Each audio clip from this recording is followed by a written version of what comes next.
নমস্কার বন্ধুরা, আমি সুস্মিতা ভট্টাচার্য। বাস্তু ভিশনস উইথ সুস্মিতার এই এপিসোডে আপনাদের সকলকে ওয়েলকাম জানাই। ভালো আছেন তো? নিশ্চয়ই, অবশ্যই ভালো থাকুন, চারপাশটাকেও ভালো রাখার চেষ্টা করুন। আর এই চেষ্টার সাথে সাথে সুস্মিতার এই পেজটাকে কিন্তু অবশ্যই ফলো করতে থাকুন, কারণ আপনাদেরই সুবিধা। অ্যাস্ট্রোলজিক্যাল তথ্য আর তার সাথে সাথে বাস্তুর প্রচুর তথ্য কিন্তু এই এপিসোডগুলো থেকে আপনারা পেয়ে যাবেন। ঠিক যেরকম নিজের রাশি সম্পর্কে জানতে খুব ইচ্ছা করে যে এই বছরে বিভিন্ন সময়টা আমাদের কেমন যাবে, কি কি ডিসিশন নেওয়া উচিত বা কি কি রং ডিসিশন হতে পারে, সেই সম্পর্কে যদি আমরা একটু আগে থেকে জানতে পারি তাহলে একটা প্রিকশন মোটামুটি নিতে পারি। আজকে একটু অন্যরকম গুরুত্বপূর্ণ তথ্য কিন্তু আমি আপনাদেরকে বলবো। কীরকম ধরনের তথ্য? যেটার শিকার মোটামুটি আমরা প্রত্যেকেই কিন্তু হয়ে থাকি, কম বেশি সবাই হয়ে থাকে, তবে কিছু কিছু রাশি আছে যাদের এই ব্যাপারগুলো ভীষণভাবে লেগে যায়। সেটা হচ্ছে নেগেটিভ এনার্জি দ্বারা প্রভাবিত হওয়া। একটা কমন প্রবলেম না? বলুন, আপনারাই বলুন। ইয়েস, আপনারা অনেকেই জানতে চান যে এটা একটা কমন ইস্যু, যে ভীষণভাবে নজর লেগে যাওয়া। বাচ্চাদের ভীষণভাবে নজর লেগে যায়, বা বড়দের, আমাদেরও কিন্তু ভীষণভাবে নজর লেগে যাওয়ার একটা প্রবণতা। কারোর ঈর্ষার শিকার হয়ে যাওয়া, কারোর জেলাসের চোখের শিকার হয়ে যাওয়া, আবার কারোর হয়তো এরকম হতে পারে কুনজর কুদৃষ্টির মধ্যে আপনি পড়ে গেলেন, কারোর হয়তো ব্ল্যাক ম্যাজিক বা কারোর হয়তো মনের মধ্যে জমে থাকা আপনার প্রতি প্রচুর নেগেটিভ এনার্জি চলে গেল। হয়তো সেই মানুষটারও ক্ষতি হচ্ছে যে আপনার প্রতি অতিরিক্ত নেগেটিভ এনার্জি দিচ্ছে, তার অরাও দূষিত হচ্ছে, কিন্তু আপনিও কিন্তু কিছুটা হলেও এফেক্টেড হচ্ছেন। সাধারণত এরকম কখন হয়? অনেক সময় আমরা দেখি আমাদের শরীরটা খারাপ হলো, মানে একটা স্টামাকটা যদি আপসেট হয়ে যায়, তখনই আমরা মনে করি যে আমাদের নিশ্চয়ই কারোর নজর লেগেছে, বা কিছুতেই আপনার শরীরটা ঠিক সুস্থ হচ্ছে না। অনেক সময় অনেক রকমভাবে এই নেগেটিভ এনার্জিটা ফিল করতে পারেন। আবার অনেকের বাস্তুদোষের কারণেও কিন্তু বাড়িতেও ভীষণভাবে চোখ লেগে যায়। আপনি নতুন বাড়ি তৈরি করেছেন বা নতুন হয়তো কোনো কিছু কিনেছেন, সেটার জন্য চোখ লাগতে পারে। দেখুন, একটা জিনিস আমি আপনাদেরকে বলবো, যে জিনিসটা শেয়ার না করলেই নয় সেরকম জিনিসই শেয়ার করুন ভালো লোকের সাথে। যখন আপনি প্রচণ্ডভাবে আপসেট রয়েছেন, এটা কিন্তু আমার অ্যাস্ট্রোলজিক্যাল তত্ত্ব আর বাস্তুর তত্ত্ব ছাড়া আপনাদেরকে বাস্তব জীবন সম্পর্কে বলছি। ইয়েস, যখন আপনি খুব আপসেট রয়েছেন, সেই অবস্থায় প্রচণ্ড মনে কোনো রকম কোনো আঘাত পেয়েছেন, দুঃখ পেয়েছেন, সামনের মানুষকে একেবারে হড়হড় করে সমস্ত কিছু বলে দেবেন না। প্রবলেম কিন্তু আপনারই হতে পারে। কথাটা কিন্তু অবশ্যই মাথায় রাখতে হবে। আর একটা জিনিস হচ্ছে, সেটা যখন আপনি ভীষণভাবে আপসেট রয়েছেন, তখন কোনো ডিসিশন নেবেন না। সেই ডিসিশন কিন্তু ভুল ডিসিশন হতে পারে। বা হয়তো কোনো কিছু খুব আনন্দের সাথে গিয়ে যা কাউকে বলছেন, তার কুনজর কুদৃষ্টির শিকারও কিন্তু হতে পারেন।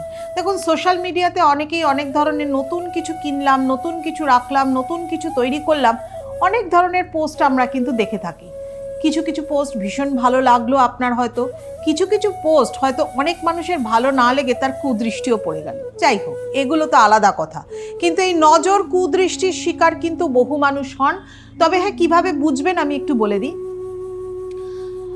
বাড়িতে আপনি যখন রয়েছেন, তখন কোনো কাজে আপনার এনার্জি পাচ্ছেন না, প্রচণ্ড লেজিনেস আপনাকে হয়তো ঘিরে ধরছে, বা আপনি কিন্তু এমনিতে ভীষণ এনার্জেটিক, আপনার কিন্তু ভীষণভাবে কাজের প্রতি রেস্টলেস একটা স্পিরিট থাকে, বাট হঠাৎ করে একটা চেঞ্জ, হঠাৎ করে এরকম হতে পারে ভীষণভাবে কোল্ড ফ্ল্যাশ, হট ফ্ল্যাশ হচ্ছে, প্রচণ্ডভাবে ঘামতে শুরু করছেন। গরমে ঘামা নয়, কোনো রকম কোনো কাজ করছেন, সেই সময় টেনশনে আপনি ঘামছেন, হয়তো এসির মধ্যে বসেই আপনি ঘামছেন, বা হয়তো প্রচণ্ডভাবে দেখা যাচ্ছে একটা ভীষণভাবে একটা শরীরের মধ্যে একটা শীত শীত ভাব লাগছে, একটা ঠান্ডা ঠান্ডা ভাব লাগছে। কেন আপনি ফিল করছেন, কেন এগুলো ফিল করছেন? তার কারণ হচ্ছে কোনো কুদৃষ্টির বা কোনো নেগেটিভ এনার্জির শিকার আপনি হয়েছেন। আপনি যে ঘরে রয়েছেন, সেখানে হয়তো ইনডোর কিছু প্ল্যান্ট রেখেছেন, হঠাৎ করে সেই প্ল্যান্টগুলো শুকিয়ে যাচ্ছে। আপনি হয়তো ঘরে ব্যাম্বু ট্রি রেখেছেন, স্নেক প্ল্যান্ট রেখেছেন, বা এই ধরনের কোনো প্ল্যান্টস রেখেছেন যেগুলো ইনডোর প্ল্যান্টস, জেড প্ল্যান্ট রেখেছেন, দেখছেন সেগুলো শুকিয়ে যাচ্ছে, মরে যাচ্ছে। এই ধরনের মানেই হচ্ছে আপনার আশেপাশে কোনো নেগেটিভ এনার্জি ঘুরে বেড়াচ্ছে, বা নেগেটিভিটি আপনাকে ঘিরে রেখেছে, আপনার অরার মধ্যে নেগেটিভ ভাইব্রেশন কিন্তু ভরে গেছে। প্রচণ্ড ড্রাই স্কিন, স্কিনের প্রবলেম, এটাও কিন্তু নেগেটিভ এনার্জি। সব সময় হাই তোলার প্রবণতা, সব সময় হাই তুলছেন, that is also negative vibration, negative energy. রাত্রেবেলা ঠিক মতো ঘুমাতে না যাওয়া, মানে ঘুম না হওয়া, স্লিপিং ডিসঅর্ডার, বা হয়তো নাইট মেয়ার্স আসছে, আপনার প্রচুর উল্টোপাল্টা স্বপ্ন দেখছেন, দ্যাট মিন আপনি কিন্তু নেগেটিভিটির শিকার হয়ে রয়েছেন। বা আপনার মধ্যে ভীষণভাবে যে কোনো ডিসিশনে কনফিউজিং মাইন্ড হয়ে রয়েছেন, দ্যাট ইজ অলসো নেগেটিভিটি। মানে কারুর দ্বারা আপনি কিন্তু প্রভাবিত হয়ে রয়েছেন। আলটিমেটলি যে আপনার প্রতি কুদৃষ্টি দিয়েছে বা আপনার ওপর ব্ল্যাক ম্যাজিক করে আপনাকে ক্ষতি করবার চেষ্টা করছে, এই রকম অবস্থায় কিন্তু মানুষের এই ধরনের শিকার হন। এগুলো হচ্ছে খুব কমন ইস্যু, এগুলো কিন্তু ভীষণভাবে দেখা যায়।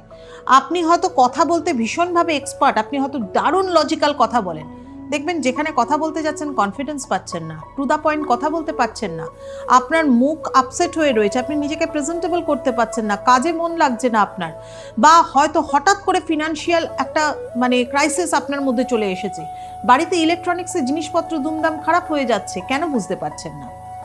এটাই নেগেটিভিটি, এটাই নেগেটিভ ভাইব্রেশন। এই নেগেটিভ ভাইব্রেশনকে কাটানোর জন্য কয়েকটা রিচুয়ালস আমি বলে দিচ্ছি, খুব ছোট ছোট পয়েন্ট। তবে হ্যাঁ, এর সাথে সাথে আরও অনেক কিছু করবার দরকার পড়ে, অ্যাস্ট্রোলজিক্যাল ক্যালকুলেশনের দরকার পড়ে। তবে আজকে যে পয়েন্টগুলো বলবো সেগুলো মোটামুটি আপনারা বাড়িতে সবাই করতে পারবেন। একটা স্পিরিচুয়াল বাথ নিন। স্পিরিচুয়াল বাথ মানে হচ্ছে, ধরুন আপনি মহিলা, 7 রকমের ফ্লাওয়ার মুন ওয়াটার তৈরি করে তার মধ্যে রেখে দিন। মানে হচ্ছে চাঁদের জল, আলো যেখানে পড়বে সেই জায়গায় একটি পাত্রের মধ্যে 7 রকমের ফুলের পাপড়ি সেখানে দিন, দিয়ে সেই জলটাকে পুরো চাঁদের আলো রেখে দিন পূর্ণিমার রাতে। সেই জলে স্নান করুন, দুর্দান্তভাবে একটা পজিটিভ রেজাল্ট কিন্তু পাওয়া যায়। আমাদের অরা পুরোপুরি ক্লিন হয়ে যায়। আপনারা জানবেন আমরা কিন্তু আমাদের পা দিয়ে অরাটাকে, পজিটিভ জিনিসটাকে, এনার্জিটাকে অরার মাধ্যমে রিসিভ করি, আর হাত দিয়ে কিন্তু অবশ্যই সেটাকে রিলিজ করে থাকি। যখন আপনি কাউকে পায়ে হাত দিয়ে প্রণাম করছেন, আমরা গুরুজনকে যখন পায়ে হাত দিয়ে প্রণাম করি, তখন সে আমাদের মাথায় হাত দিয়ে আশীর্বাদ করলো। তার মানে কি? তার পজিটিভ ভাইব্রেশন, তার পজিটিভ অরা আমি রিসিভ করলাম। আবার অনেকে বলে থাকেন না, দেখো আশীর্বাদ করবার ক্ষমতা কিন্তু আমার নেই। তার মানে কি? তার মধ্যে ভীষণ হাম্বলনেস, হয়তো তার মধ্যে পজিটিভ এনার্জি আছে কিন্তু সে সেটাকে কাউকে দিতে চাইছে না, এই রকম ধরনের পরিস্থিতি। এগুলোর পেছনে, প্রত্যেকটার পেছনে একটা করে সায়েন্টিফিক কজ থাকে। যাই হোক, সেটাকে ছেড়ে দিয়ে এবার বলছি, খুব বাস্তবভাবে চিন্তা ভাবনা করুন নেগেটিভিটি থেকে আমি কি করে বাঁচবো। আর এই নেগেটিভিটি থেকে বাঁচার জন্য আরেকটা পয়েন্ট হচ্ছে, আপনাদের জন্য একটা সিনামন স্টিক নিন, দারচিনির এরকম বড় মতো একটা স্টিক নেবেন, সেটাকে আপনার পায়ের তলায় 7 বার ভালো করে ঘোরান। অবশ্যই যারা রিচুয়ালসে বিশ্বাসী তারাই কিন্তু করবেন, বিশ্বাস না থাকলে কিচ্ছু করবেন না। পায়ের তলায় 7 বার ঘোরান, ঘোরানোর পর সেই স্টিকটাকে অবশ্যই জলে ফেলে দিন, এবং আপনি সন্ধ্যা লবণের জলে, মানে রক সল্ট, ইপসাম সল্ট বা এই ধরনের জলে আপনি ভালো করে পাটাকে ধুয়ে নিন, যেটাকে হিন্দিতে বলা হয় স্যান্ধা নামক। সেই স্যান্ধা নামকের জলে কিন্তু অবশ্যই ভালো করে পাটাকে ক্লিন করে নিন। দেখুন আপনার ভেতরের যে নেগেটিভ ভাইব্রেশন সেটা কিন্তু অনেকটা পরিমাণে কেটে গেছে। স্পিরিচুয়াল বাথ করুন, এবং অবশ্যই তার সাথে সাথে আমি বলবো যে কোনো মন্ত্র রিসাইটেশন করুন, মেডিটেশন করুন। মেডিটেশন যখন করছেন, সামনে কোনো সিট্রিন বা অবসিডিয়ান এই ধরনের কোনো ক্রিস্টাল কোয়ার্টজ রেখে তার সামনে মেডিটেশন করুন, এবং যে কোনো মন্ত্র রিসাইটেশন করুন। আপনি মহামৃত্যুঞ্জয় মন্ত্র পাঠ করতে পারেন, আপনি হনুমান চালিসা পাঠ করতে পারেন, দুর্গা চালিসা জপ করতে পারেন আপনি, এবং অবশ্যই বা আমাদের বিষ্ণুর কোনো মন্ত্র উচ্চারণ করতে পারেন, নৃসিংহদেবের কোনো মন্ত্র উচ্চারণ করতে পারে। এতে কিন্তু নেগেটিভ ভাইব্রেশন অনেক পরিমাণে কেটে যায়। আমরা ভেতর থেকে বাইরে থেকে দুদিক থেকেই কিন্তু ক্লিন হতে পারি। আশা করি এই ধরনের তথ্য কিন্তু আপনারা আরও জানতে চাইছেন, তার জন্য কিন্তু অবশ্যই আমার এই ভিডিওসগুলো ফলো করতে হবে। বাস্তু ভিশনস উইথ সুস্মিতার এই চ্যানেলটাকে সাবস্ক্রাইব করুন, প্রতিদিন নোটিফিকেশন পান, দারুণ দারুণ ভিডিও দেখুন, অবশ্যই প্রচুর শেয়ার করুন তার সাথে এই ভিডিওটাকে। তাহলে কিন্তু অবশ্যই দেখবেন নতুন তথ্য আপনার সামনে আসছে, জীবনে সেটাকে অ্যাপ্লাই করুন। এমন কিছু ব্যাপার নয়, বিশাল কিছু খরচা করেও আপনাকে কিছু করতে হচ্ছে না, কিন্তু এই ভিডিওগুলো ফলো করলে আমরা জীবনটাকে অনেকটা বেশি সুন্দর করতে পারি, ভালো করতে পারি, নিজেকে আরও বেশি পজিটিভিটিতে ভরিয়ে তুলতে পারি। যাই হোক, অনেক কথা বললাম, আজ আসি এই পর্যন্তই। ভালো থাকবেন, সকলকে ভালো রাখবেন।